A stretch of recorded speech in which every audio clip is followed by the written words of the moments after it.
Did you know that spirulina is regarded as the most nutritious food on earth by the World Health Organization? Tinatawag din netong survival food and the most complete food source in the world. Dahil halos kumpleto na nga ang sustansya sa spirulina na kailangan ng ating katawan. Alam niyo bang ang spirulina ay naglalaman ng napakaraming vitamins and nutrients? Bukod nga dito, it has phycocyanin, which is the main ingredient of spirulina, known as a powerful antioxidant and anti-inflammatory that helps fight free radicals and cancer. At ang GFAX Spirulina Probiotics in particular is patented and is the only one in the market that has probiotics. This increases healthy lactobacillus in the intestine at ibig sabihin ay healthy para sa ating tiyan at maganda sa ating digestion. One bottle of GFAX Spirulina contains 100 tablets with 200 milligrams per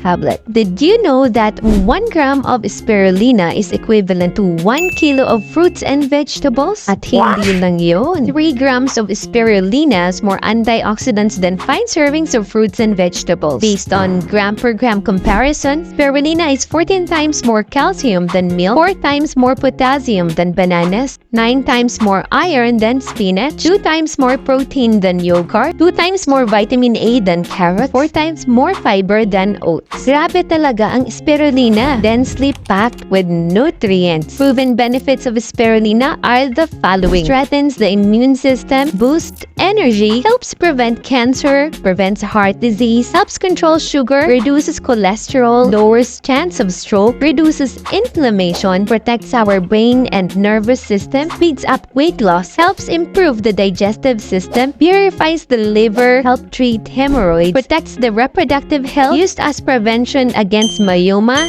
PCOS, irregular period, infertility at hair loss, help prevent or reduce acid reflux, helps reduce and prevent allergies, asthma, and arthritis, promotes good sleep, improves eyesight, reduces anxiety, improves healthy skin and nails, reduces toxic effect of radiation and chemotherapy, at marami pang iba. At ang spirulina has no side effects. Ayan, hinihingal lang ako sa dami.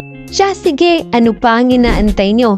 Order na kayo. Always remember, prevention is better than cure. I'm Ma'am Shmaya, and have a great day, everyone. Bye!